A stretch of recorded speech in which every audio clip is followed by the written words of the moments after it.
नहमदु नसल्ली अला रसूलिल करीम अम्मा बाद फ़ाउज़ु बिल्लाहि मिनश शैतानिर रजीम बिस्मिल्लाहिर रहमानिर रहीम रब्बि इश्रह ली सदरी व यस्सिर ली अमरी वहलुल उक़दतम मिन लिसानी यफ़क़हू क़ौली।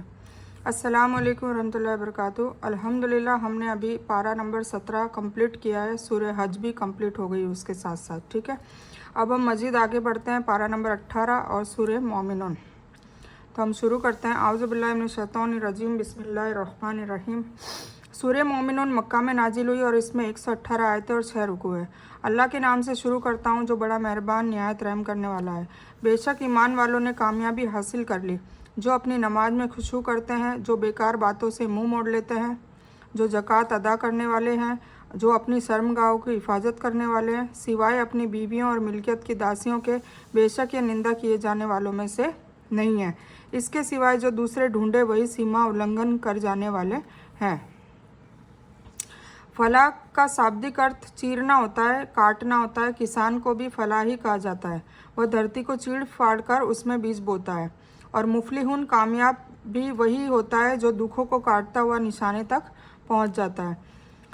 लघुओं का हर वह काम है जो हर वह बात है जिसका कोई फ़ायदा ना हो या उसमें दुनियावी या धार्मिक नुकसान हो। इनसे बचने का मतलब है कि उनकी तरफ ध्यान भी न दिया जाए, न कि उनकी अपनाएं और न उनको किया जाए, है ना। फालतू और बेकार बातें, अनप्रोडक्टिव बातें करने से हमारा टाइम भी ज़ाया होता है और उस टाइम में हम बहुत चीज़ें यूटिलाइज़ कर सकते थे। तो हमें सोचना चाहिए। कई लोग ऐसे हैं जो 24 घंटे में सोने खाने पीने और थोड़ा बहुत कमाने के अलावा फिजूल बातों में अपना टाइम ज़ाया करते हैं। और आजकल तो फ़ोन ऐसा हो गया है कि लोग फ़ोन को नहीं छोड़ते। फ़ोन से पूरी दुनिया की खबर लेंगे, फिर पूरी दुनिया को वापस खबर देंगे। यही काम उनका रह गया है। तो सोचें, हम इतने सारा टाइम वेस्ट जो करते हैं, उस टाइम में हम कितना टाइम को यूटिलाइज़ कर सकते हैं। हम कुरान पढ़ सकते हैं, हम इबादत कर सकते हैं, हम किसी की खिदमत कर सकते हैं, हम किसी को बाहर जाकर पेड़ों की हिफाजत या जानवरों की कुछ खिदमत ले सकते हैं, या किसी इंसान की खिदमत ले सकते हैं, किसी गरीब की खबर पूछने जा सकते हैं, किसी बीमार की खबर पूछने जा सकते हैं। अगर ये सब काम करेंगे हम फालतू बातों को छोड़कर, तो हमें अल्लाह ताला इसका सवाब देगा। और ये जो चीज़ें मैंने अभी सारी कुछ बताई है, इसके बदले में हमें दुनिया में भी भलाई अता करेगा, अल्लाह ताला नेमतें देगा, और आखिरत में भी इसका अजर मिलेगा और जन्नतें मिलेगी। तो सोचिए, इतना सारा फिजूल टाइम हम फालतू बातों में करने के बजाय अगर इसमें करें तो हमारी दुनिया भी कामयाब हो जाएगी और हमारी आखिरत भी कामयाब हो जाएगी। तो हमें इन चीज़ों से बचना चाहिए। औरतें ज़्यादातर फालतू और फिजूल बातों में इंटरेस्ट लेती है और टाइम ज़ाया करती है। इससे मालूम हुआ कि मुता की इस्लाम में कभी इजाज़त नहीं है और काम वासना की पूर्ति के लिए केवल एक ही मुनासिब तरीका है। पहले 2 हुआ करते थे, अब तो बीवी से सहवास करें या दासियों का, तो दासी का अब बिल्कुल बंद हो गया रिवाज, बिल्कुल वो ख़त्म कर दिया गया है, ठीक है। जो अपनी अमानत और वादे की रक्षा करने वाले हैं, जो अपनी नमाज़ों की हिफाजत करते हैं, यही वारिस है किसके? जन्नतुल फिरदौस के, जो सबसे ऊंचा दर्जा है जहाँ वे हमेशा रहेंगे, है ना।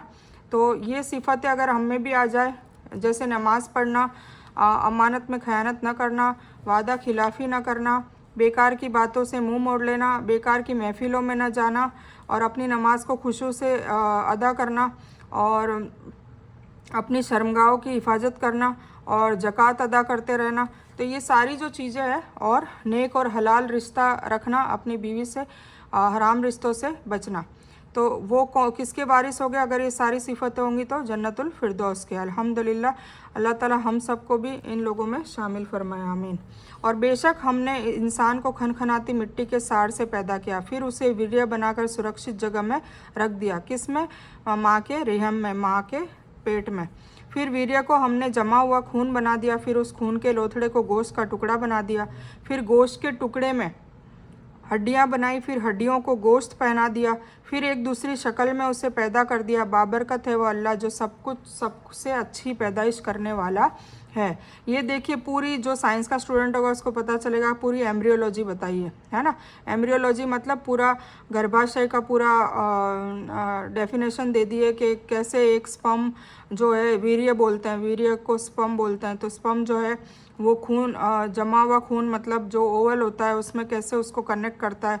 फिर खून का जो लोथड़ा होता है, जाइगोट जो होता है, फिर वो गोश्त का टुकड़ा बनता है, थोड़ा बड़ा होता है, फिर गोश्त के टुकड़े में हड्डियाँ पहनाई जाती है, फिर हड्डियों को गोश्त चढ़ाया जाता है, और फिर उसमें शक्ल देता है अल्लाह ताला।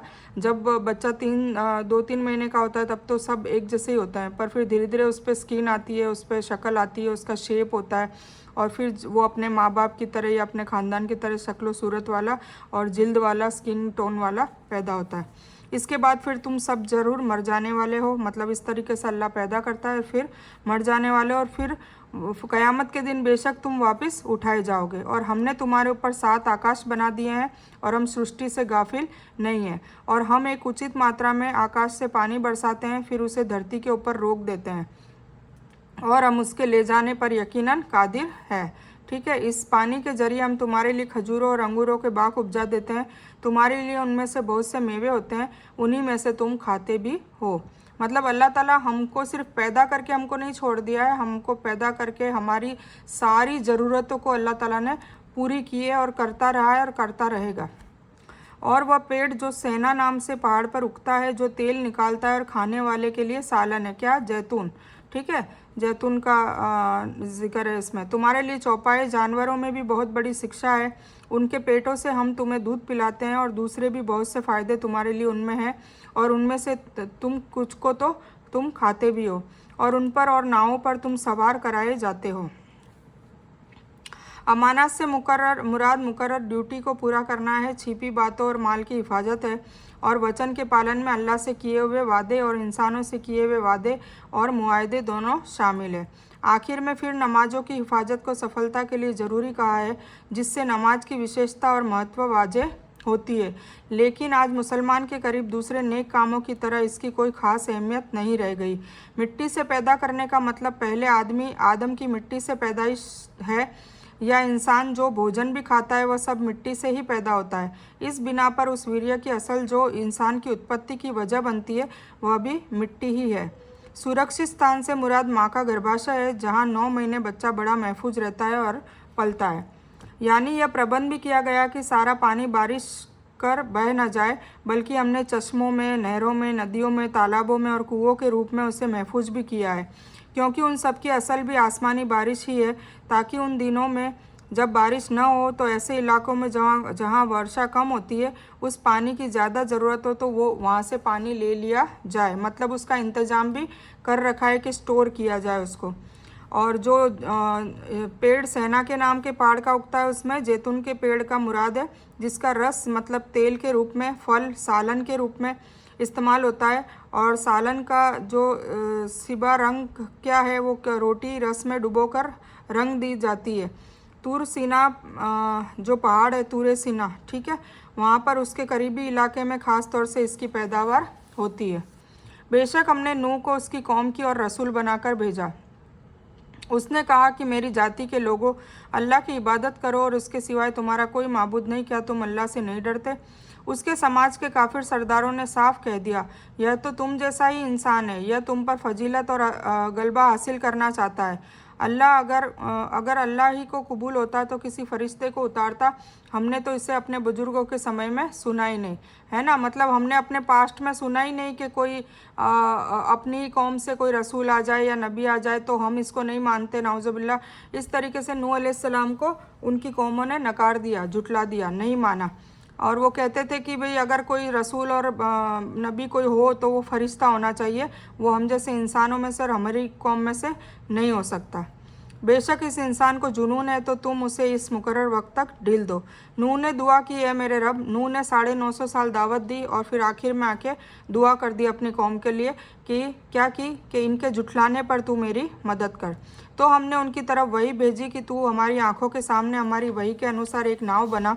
जब वहाँ हमारा हुक्म आ जाए और तंदूर उबल पड़े तो तू हर तरह के एक एक जोड़े उसमें रख ले, और अपने परिवार को भी, सिवाय उनके जिनके बारे में हमारी बात पहले गुजर चुकी है, खबरदार, जिन लोगों ने जुल्म किया है उनके बारे में मुझसे कोई बात न करना, वे तो सब डुबोए जाएंगे। यानी यह तो तुम्हारे जैसा ही इंसान है, उनकी कौम कहती थी नूह अलैहिस्सलाम की, है ना, कि यह किस तरह नबी और रसूल हो सकता है, और अगर यह नबूवत और रिसालत का दावा कर रहा है तो इसका असल मकसद इससे तुम पर फजीलत और बरतरी हासिल करना है। मतलब दावत दे रहे हैं तो इनका असल मकसद ये है कि भाई ये तो फजीलत, मतलब बहुत बड़ा आदमी बन जाए, लोग इसकी वाहवाही करें। तो ये इस तरीके से लांछन लगाते थे नूह अलैहिस्सलाम पे। 950 साल तक तबलीग करने और दावत देने के बाद आखिर में रब से नूह अलैहिस्सलाम ने दुआ कर ली। तंदूर की तफसीर है सूरह हूद में गुजर चुकी है कि मुनासिब बात यह है कि इससे मुराद हमारे समाज का मशहूर तंदूर नहीं जिसमें रोटी पकाई जाती है, बल्कि धरती, पूरी धरती को तंदूर के नाम से मतलब जिक्र किया गया है। और सारी धरती ही चश्मों में तब्दील हो गई। नीचे धरती से पानी चश्मों की तरह उबल पड़ा। नूह को हुक्म दिया जा रहा है कि जब पानी धरती से उबल पड़े तो जानदार, नबातात और फल सब में से एक एक जोड़ा नर और मादा नाव में रख ले, ताकि सभी का वंश बाकी रहे। क्यों? क्योंकि धरती जब नूह अलैहिस्सलाम के टाइम में जो भी नाव के अंदर थे उसके अलावा सबको नस्ते नाबूद कर दिया गया था, चाहे वो पेड़ हो, पौधे हो, जानवर हो, चरिंदे हो, परिंदे हो, इंसान हो, कोई भी, सबको नस्ते नाबूद कर दिया था। और फिर से एक नई दुनिया उन लोगों के वंश से फिर चली थी। इसीलिए दूसरा आदम नूह अलैहिस्सलाम को कहा जाता है। जब तू और तेरे साथी नाव में अच्छी तरह बैठ जाना तो कहना सभी तारीफ़ें अल्लाह के लिए है जिसने हम लोगों को जालिमों से छुटकारा दिलाया, और कहना ए मेरे रब, मुझे सुरक्षित उतारना और तू ही बेहतर तरीके से उतारने वाला है। वो नाव के लिए कहा जा रहा है। बेशक इसमें बड़ी बड़ी निशानियां हैं और हम बेशक इम्तिहान लेने वाले हैं। फिर उनके बाद हमने दूसरे समुदाय भी पैदा किए, है ना। नूह अलैहिस्सलाम के बाद फिर दूसरी और कौमें आती रही और इसी तरह उन्होंने हठधर्मी की। अपनी ही कौम में से जो अल्लाह ताला ने रसूल और नबी बना के भेजे तो उनकी दावत का इनकार किया, उनको जुटलाया और फिर अजाब में मुब्तला हुए। ये कहानी हम सबको बार बार बताई जा रही है ताकि हम लोग उन जैसे गुनाह से बचें और हम लोग जो नेक लोगों का जो तस्किरा है, मरियम अलैहिस्सलाम है, ईसा अलैहिस्सलाम, जितने भी नबी और रसूल आ गए उनकी पैरवी करने का हमको कहा जा रहा है। और अभी जैसे कि हमारे रसूल और हमारे नबी सल्लल्लाहु अलैहि वसल्लम है तो हमें उनकी पैरवी करनी है और मानना सबको बराबर है, ठीक है। तो बेशक इसमें बड़ी बड़ी निशानियां हैं और हम बेशक इम्तिहान लेने वाले हैं। फिर उनके बाद हमने दूसरे समुदाय भी पैदा किए, फिर उनमें से ही रसूल भी भेजा ताकि तुम सब अल्लाह की इबादत करो, उसके सिवाय तुम्हारा कोई माबूद नहीं, तुम क्यों नहीं डरते। और कौम के सरदारों ने जवाब दिया जो कुफ्र करते थे और आखिरत की मुलाकात को जुटलाते थे, और हमने उन्हें दुनियावी ज़िंदगी में सुखी रखा था कि यह तो तुम जैसा इंसान है, तुम्हारे खानों में से खाता है और तुम्हारे पीने का पानी भी यह पीता है ना। मतलब हमारे जैसा इंसान रसूल नहीं हो सकता। ये हर कौम की ये दिमाग उनका चलता था कि हमारी कौम में से कैसे रसूल आ गया। मतलब उसको इतना बड़ा बनाना, उनको ईगो हर्ट होता था उनको। वो सोचते थे कि बस रसूल और नबी होता तो फरिश्ते में से होना चाहिए था, जबकि अल्लाह का कहना ये है कि नबी और रसूल उसी कौम में से होना चाहिए और उसी लैंग्वेज का, उसी भाषा का होना चाहिए ताकि दावत दे तब समझ में आए, है ना। ये अरब में कुरान शरीफ नाजिल हुआ तो अरबी में नाजिल हुआ, उन्हीं की लोकल लैंग्वेज में, ताकि उनको अच्छे से समझ में आए। हुजूर पाक सल्लल्लाहु अलैहि वसल्लम भी अरबी है और अरब की ही लैंग्वेज बोलते थे, तो हुजूर पाक सल्लल्लाहु अलैहि वसल्लम को रसूल और नबी बनाया, ठीक है। तो इस तरीके से अल्लाह ताला ने हर कौम में उसी कौम का कोई नेक बंदा और एलिट क्लास का उनको नबी और रसूल बनाया। और अगर तुमने अपने जैसे ही इंसान की इताअत कबूल कर ली तो बेशक तुम नुकसान में होंगे। बस इसी तरीके से वो बरखलाते थे। ज़्यादातर मुफस्सिरों के नज़दीक नूह की कौम के बाद अल्लाह ताला ने जिस कौम को पैदा किया वो कौन सी थी? कौम आद, मतलब हूद अलैहिस्सलाम की कौम, क्योंकि ज़्यादातर जगह पर नूह की कौम के वारिस के रूप में आद की कौम का ही बयान आता है। क्या यह तुम्हें इस बात का वादा देता है कि जब तुम मरकर केवल मिट्टी और हड्डी रह जाओगे तो तुम फिर जिंदा किए जाओगे? नहीं नहीं, दूर और बहुत दूर है वह जिसका तुम वादा किए जाते हो। ज़िंदगी तो केवल दुनियावी ज़िंदगी है जिसमें हम मरते जीते हैं, यह नहीं कि हम फिर उठाए जाएंगे ना। मतलब क्या सोच है उनकी कौम की कि ज़िंदगी तो वही है कि जिसमें हम मर रहे हैं, जिर रहे हैं, बस यही ज़िंदगी, इसके बाद की कोई ज़िंदगी है ही नहीं और हम उठाए भी नहीं जाएंगे, ये भी बात हमें यकीन नहीं आती। यह तो बस वह इंसान है जिसने अल्लाह पर झूठ गढ़ लिया है। हम तो इस इंसान पर ईमान नहीं लाने वाले। नबी ने दुआ की कि रब इनके जुठलाने पर तू मेरी मदद कर। फिर नबी ने यही दुआ कर ली। जवाब मिला कि यह बहुत ही जल्द अपने किए पर पछताने लगेंगे। आखिर में इंसाफ के मुताबिक चीख ने उन्हें आ पकड़ लिया और हमने उन्हें कूड़ा करकट कर डाला, तो जालिमों के लिए दूरी हो गई। कौन सी? कौम आद।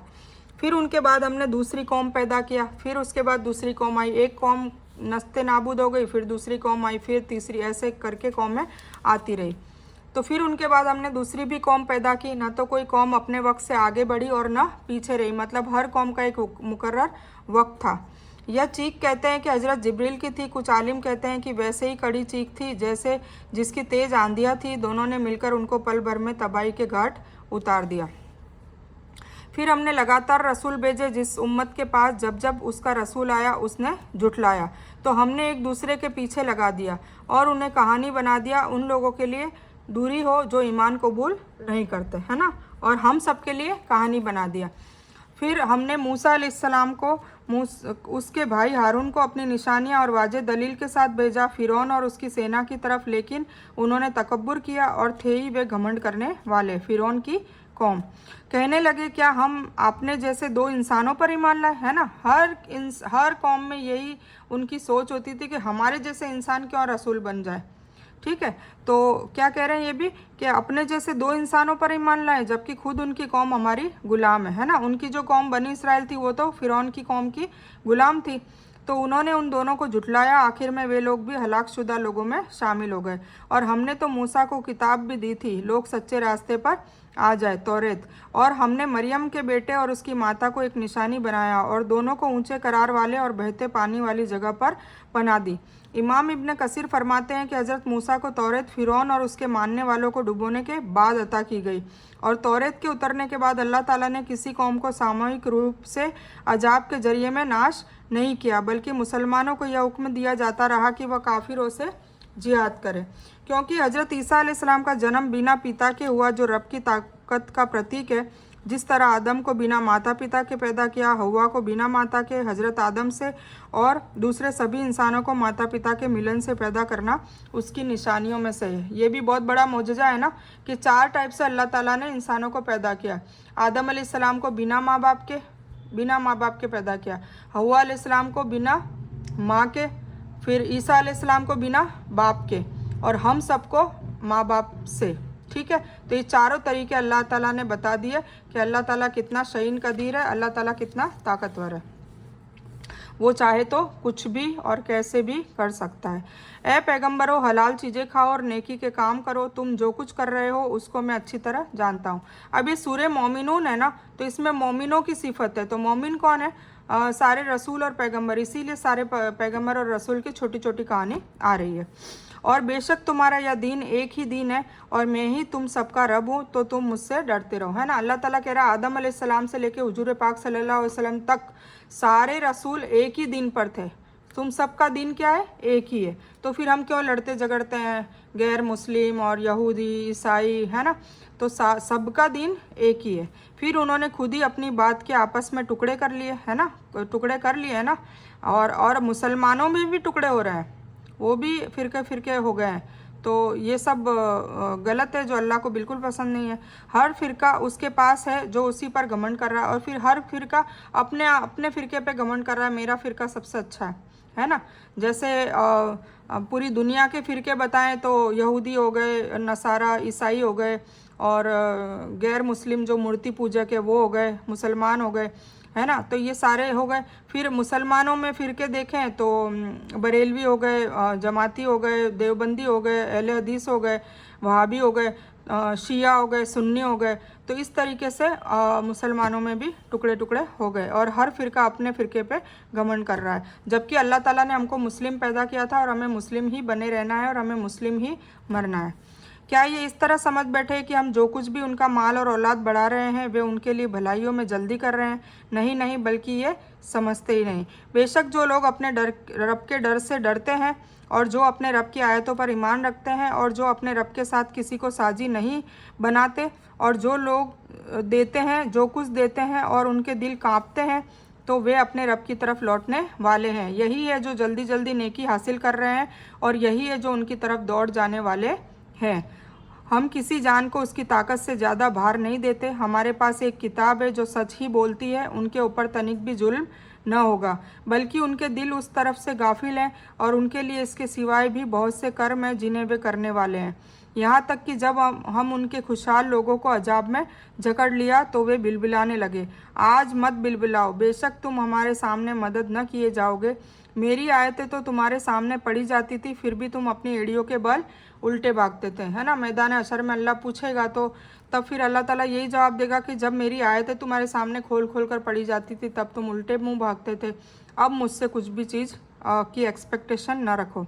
अकड़ते थे, ऐंठते थे, कहानी बनाते और उसे छोड़ देते थे। क्या उन्होंने इस बात पर गौर और फिक्र नहीं किया, बल्कि इनके पास वह आया जो इनके पहलों के पास नहीं आया था, या इन्होंने अपने पैगंबर को पहचाना नहीं कि उसके इनकार करने वाले हो रहे हैं। उम्मतन से मुराद दीन है, और एक होने का मतलब यह है कि सभी नबियों ने एक अल्लाह की इबादत की दावत दी है, लेकिन लोग तौहीद को छोड़कर अलग अलग गुटों और फ़िरक़ों में बट गए हैं, और हर गुट अपने ईमान और अमल पर खुश है, चाहे वह सच से कितना ही दूर हो। या यह कहते हैं कि इसका माथा फिर गया है, बल्कि वह तो उनके पास सच लेकर आया है। हाँ, इनमें से ज़्यादातर सच से चिढ़ने वाले लोग हैं। सच से चिढ़ेंगे ना, क्योंकि सच ऐसा है कि उसमें हमें सब्र भी करना पड़ता है, हमें तकलीफ़ देखनी पड़ती है। जो ईमान वाले होंगे उन्हें, उनके लिए जो दुनिया है वो तो कैद है, तो हर कोई उसको एक्सपेक्ट नहीं करेगा ना, हर कोई उसको नहीं ले सकता। हर किसी को आज़ादी चाहिए, हर किसी को सारी चीज़ें ऐशो आराइशें चाहिए।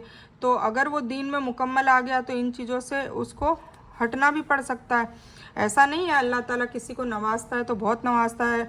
अब्दुल्ला बिन औफ रदिल्लाहु ताला अन्हु और उस्मान गनी रदिल्लाहु ताला अन्हु, उनको अल्लाह ताला ने दौलत से नवाजा था। आज भी उनके नाम की बैंकें सऊदी में चल रही है, और फिर भी वो माशाल्लाह माशाल्लाह अल्हम्दुलिल्लाह इंशाल्लाह जन्नती है।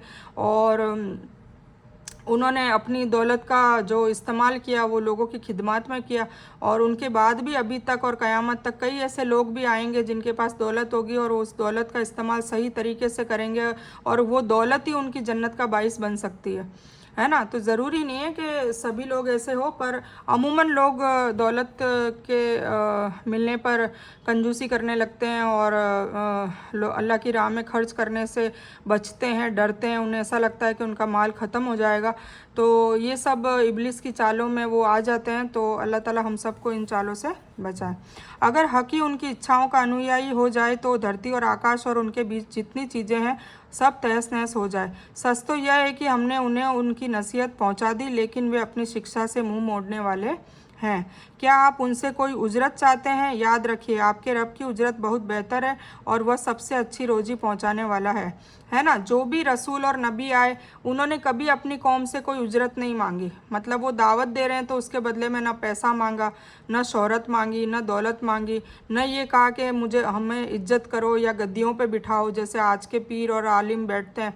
ऐसा कभी नहीं। इवन हुजूर पाक सल्लल्लाहु अलैहि वसल्लम की तो रिवायतें इतनी मिलती है कि जब महफिल में कोई नया बंदा आता था हुजूर पाक सल्लल्लाहु अलैहि वसल्लम की, तो वो पहचानना मुश्किल हो जाता था कि इनमें से रसूल कौन है। मतलब वो सब एक ही तय पे, एक ही सतह पे बैठते थे। कई अलग अलग से कोई गद्दी या कुर्सी या कोई अलग से कोई उनके लिए कुछ नहीं बनाया जाता था कि वो अलग से पहचानने में आए। ठीक है, तो इस तरीके से वो उन्होंने कभी कोई उजरत मांगी ही नहीं। ठीक है, तो अल्लाह ताला वो कह रहे हैं कि भाई तुम कोई उजरत तो मांग नहीं रहे हो जो ये तुम्हारा दीन एक्सेप्ट करने में मना कर रहे हैं। बेशक आप तो उन्हें सीधे रास्ते की तरफ बुला रहे हैं, और बेशक जो लोग आखिरत पर ईमान नहीं रखते वे सीधे रास्ते से मुड़ जाने वाले हैं। और अगर हम उन पर रहमत करें और उनकी कठिनाई दूर कर दें तो यह तो अपनी सरकशी पर ज़्यादा मजबूत हो जाएंगे, है ना। अगर इनकी मुसीबत दूर कर दें तो फिर ये बहुत ज़्यादा वो इतराने लग जाएंगे, और हमने उन्हें अजाब में भी जकड़ा तो फिर भी ये लोग न तो रब के सामने झुकेंगे और न विनती का रास्ता अपनाएंगे। हक से मुराद दीन और दीनी कानून है, यानी अगर दीन उनकी इच्छा अनुसार नाजिल हो तो वाजे बात है कि धरती और आकाश सारा छिन्न भिन्न हो जाएगा। अगर ऐसा ही है ना, अगर हमारे हिसाब से अगर दीन बने तो फिर मैं किसी का बुरा चाहूँगी, कोई मेरा बुरा चाहेगा, इस तरीके से सब फसाद होंगे, छिन भिन हो जाएंगे। मैं पहाड़ों को काला की वजह सफ़ेद, मतलब सबकी इच्छाएं अलग होगी और सबके हिसाब से होगा तो पूरा रद्दोबदल, पूरा जो कहते हैं कि जो सिस्टम है वो सिस्टम ही पूरा टूट फूट हो जाएगा। तो जैसे वो चाहते हैं कि एक देवता की वजह बहुत सारे देवता हो, अगर ऐसा हकीकत में होता तो क्या मखलूक की तदबीर ठीक रह सकती, और इसी तरह दूसरी उनकी तमन्नाएं भी। ठीक है। अजाब से मुराद यहाँ वह हार है जो बद्र की लड़ाई में मक्का के काफिरों की हुई थी, जिसमें उनके 70 आदमी मारे गए थे, और वह सूखे का अजाब है जो नबी सल्लल्लाहु अलैहि वसल्लम ने बद्दुआ के नतीजे में आया था। यहाँ तक कि जब हमने उन पर कड़े अजाब के दरवाजे खोल दिए तो उसी वक्त तुरंत मायूस हो गए। वही अल्लाह है जिसने तुम्हारे लिए कान, आंखें और दिल बनाया।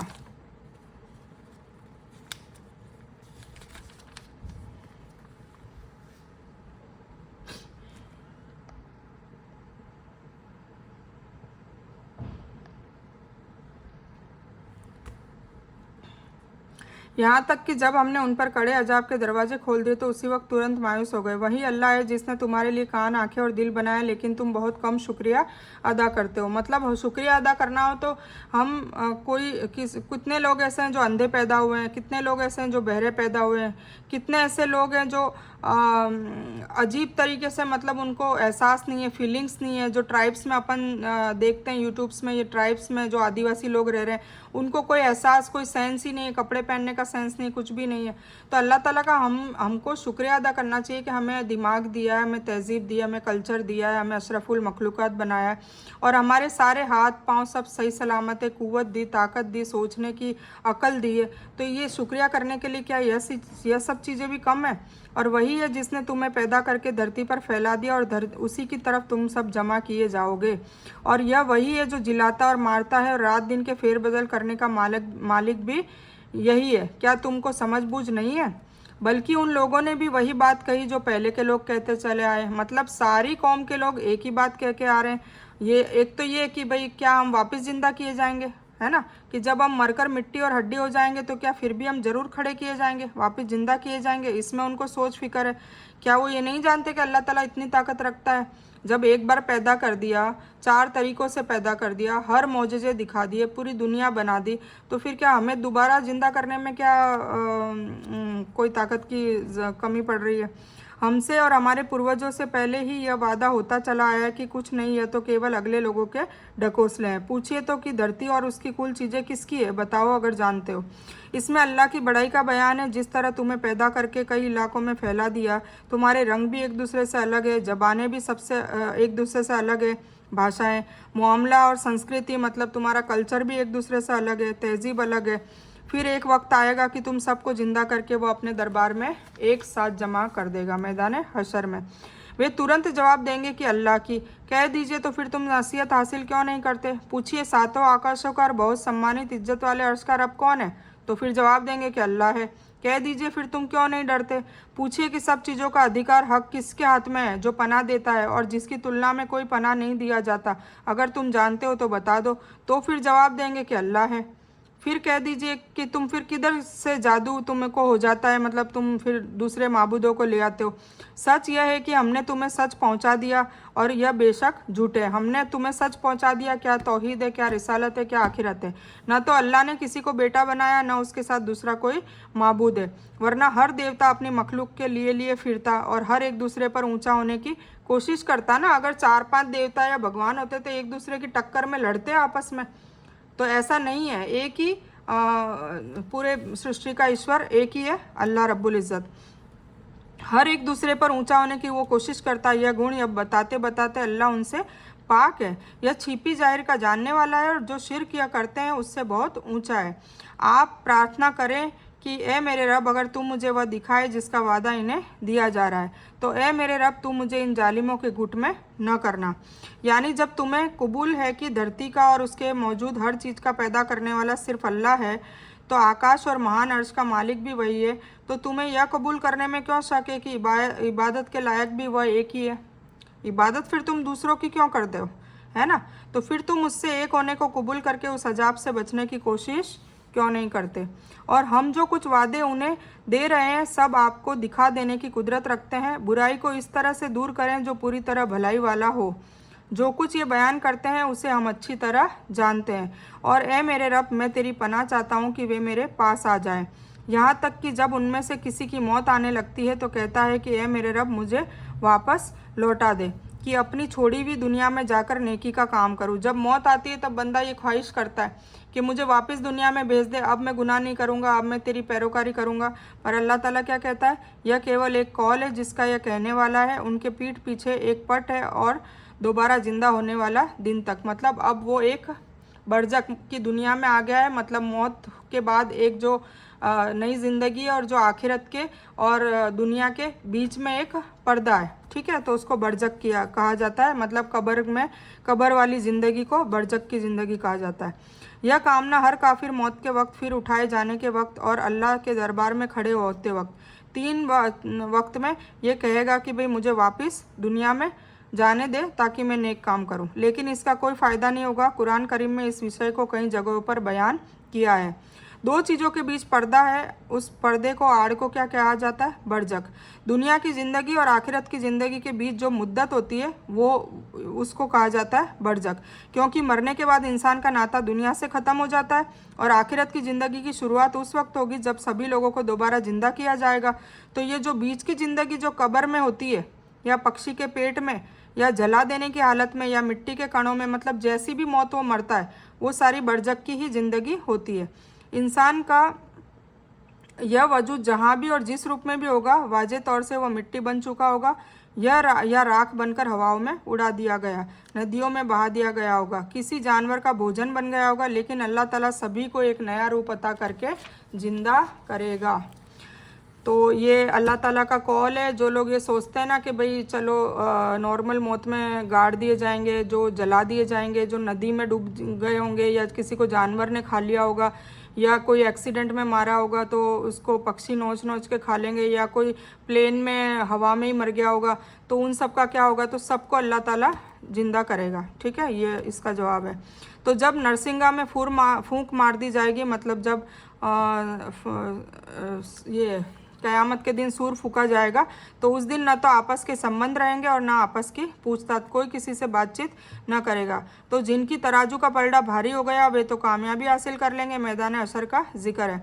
और जिनकी तराजू का पलड़ा हल्का रह गया होगा, जिन्होंने अपना नुकसान खुद ही कर लिया, जो हमेशा के लिए जहन्नम में चले गए, उनके मुंह को आग झुलसाती रहेगी, वे वहाँ बद बने हुए होंगे। क्या मेरी आयतों का पाठ तुम्हारे सामने नहीं होता था, फिर भी तुम उनको जुटलाते थे? वहाँ पर ऐसा पूछा जाएगा कुरान के बारे में। वे कहेंगे कि ए मेरे रब, हमारी बदनसीबी, हम गालिब हो गई, हकीकत में हम भटके हुए थे। ए मेरे रब, अब हमको यहाँ से निकाल दे, अगर अब हम ऐसा करें तो बेशक हम जालिम हैं। पर अल्लाह ताला क्या फरमाएगा, अब तुम यहीं पर पड़े रहो और मुझसे बात न करो। मेरे बंदों का एक गुट था जो लगातार यही कहता रहा कि मेरे रब, ए मेरे रब, हम ईमान ला चुके हैं, तू हमें माफ़ कर दे और हम पर रहम कर, तू सभी रहम करने वालों से ज़्यादा रहम करने वाला है। जो अल्लाह ताला कहेगा उन लोगों से कि एक गुट था जो दुनिया में जो नेक लोग थे, दावत देने का काम करते थे और माफ़ी भी मांगते रहते थे, तकवे वाले थे, तो उनका तो तुम मजाक उड़ाते थे, तुम उनका मजाक ही उड़ाते रहे, यहाँ तक कि उनके पीछे तुम मेरी याद भी भुला बैठे और तुम उनकी हंसी उड़ाते रहते थे। तो ये अल्लाह ताला उनको याद दिला रहा है, मैंने आज उनके सब्र का बदला दे दिया है, और जो ये लोग थे उनके सब्र का बदला भी मैंने दे दिया है और वो अपनी मुराद को पहुंच चुके हैं, मतलब जन्नत में। अल्लाह ताला पूछेगा कि तुम धरती पर वर्षों की गिनती से कितने दिन रहे? वे कहेंगे एक दिन या एक दिन से भी कम। गिनती करने वालों से भी पूछ लीजिए, है ना, मतलब उनको दुनिया की जो ज़िंदगी वो एक दिन या एक दिन से कम ही लगेगी। वे कहेंगे, अल्लाह ताला फरमाएगा, हकीकत यह है कि तुम वहाँ बहुत कम रहे हो, काश इसको तुम पहले ही जान लेते, है ना। अभी हमें जानना चाहिए कि आखिरत की ज़िंदगी जो है, बताया जाता है कि समुंदर में अगर उंगली डुबोएंगे समुंदर के पानी में, तो जो समुंदर के पानी में जो पानी आ जाता है ना, वो दुनिया है, बाकी समुंदर का पूरा पानी आखिरत है। तो सोचिए आखिरत वाली ज़िंदगी, मतलब उसकी तो मौत ही नहीं है ना। यहाँ तो मौत है 60, 70, 80, 90, 100, इससे ज़्यादा कोई नहीं जी सकता। ठीक है, तो क्या तुम यह समझ बैठे हो कि हमने तुम्हें बेकारी पैदा किया है और यह कि तुम हमारी ओर लौटाए नहीं जाओगे? अल्लाह ताला सच्चा बादशाह है, वह बुलंद है, उसके सिवाय कोई माबूद नहीं, वही बाइज्जत अर्श का रब है। और जो इंसान अल्लाह के साथ किसी दूसरे देवता को पुकारे जिसका उसके पास कोई सबूत नहीं है तो उसका हिसाब उसके रब के ऊपर ही है। बेशक काफिर लोग कामयाबी से महरूम हैं। इससे मुराद फरिश्ते हैं जो इंसान के अमल और उम्र लिखने पर तैनात है। मतलब ये कहा जा रहा था ना कि भाई जो गिनती करने वाले हैं उनसे पूछ लीजिए, इंसान तो कहेंगे हम तो एक दिन या एक से कम दिन रहे। तो यह जो हिसाब किताब में महारत रखते थे, क़यामत की भयानकता उनके दिमाग से दुनिया की सुख सुविधा को मिटा देगी। दुनिया की ज़िंदगी उन्हें ऐसी लगेगी जैसे दिन या आधा दिन, इसलिए वो कहेंगे कि हम तो एक दिन रुके या कम वक्त दुनिया में रहे। बेशक तू फरिश्तों से या गिनती करने वालों से पूछ ले। इससे मालूम हुआ कि भलाई और कामयाबी आखिरत में अल्लाह के अजाब से बच जाना है। सिर्फ दुनिया के माल और आराम की जाती कामयाबी नहीं है। यह तो दुनिया में काफिरों को भी मिली है, फिरौन को, नमरूद को मिली है ना, कारून को, लेकिन अल्लाह ताला उनसे भलाई को नकार रहा है, जिसका साफ मतलब है कि असल तौर से भलाई आखिरत की भलाई है जो ईमान वालों के हिस्से में आएगी, न दुनियावी धन और साधन का ज़्यादा होना जो कि बिना भेद के ईमान वालों और काफिर सबको ही मिलती है। और कहो कि ए मेरे रब तुम्हें माफ़ कर और रहम कर, और तू सभी रहम करने वालों से अच्छा रहम करने वाला है। आमीन। ये हम पढ़ते हैं ना, रब्बिक फिर वरहम वंता खैरुर राहिमीन। रमज़ान के पहले असरे में ये वही दुआ है, रब्बिक फिर वरहम वंता खैरुर राहिमीन। ठीक है, तो ये दुआ है, आमीन सुम्मा आमीन कहिए।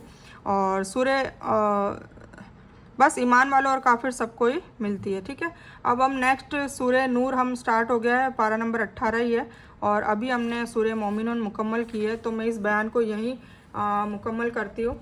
और इस बयान में कुछ भी दीन की अच्छी और हक बात आई हो सिर्फ़ और सिर्फ अल्लाह की तरफ से, और बुरी या गलत बात जो जज्बात में अगर मेरे मुंह से कुछ भी गलत वर्ड या कोई बात निकल गई हो तो मेरी तरफ से है। और मैं अल्लाह अज़्ज़ व जल से और आप सभी लोगों से माफ़ी की तलबगार हूँ। मैं कोई आलिमा नहीं हूँ, सिर्फ तालिब इल्म हूँ। अल्लाह मेरी कोशिश से आप सभी को सही नफ़े बख्श इल्म पहुँचाए और मैं आप लोगों की हिदायत और हिकमत में सदका जारिया बनूँ, बस मेरी यही तमन्ना है। आमीन सुम्मा आमीन या रब्बल आलमीन। रब्बना आतीना मिन लदुनका रहमतन व हय्यि लना मिन अमरिना रशदा। अल्लाहुम्मा सल्लि अला मुहम्मद व अला आलि मुहम्मद कमा सल्लैता अला इब्राहीम व अला आलि इब्राहीम इन्नका हमीदुन मजीद। अल्लाहुम्मा बारिक अला मुहम्मद व अला आलि मुहम्मद कमा बारकता अला इब्राहीम व अला आलि इब्राहीम इन्नका हमीदुन मजीद। व आखिरु दावाना अनिल हम्दुलिल्लाहि रब्बिल आलमीन।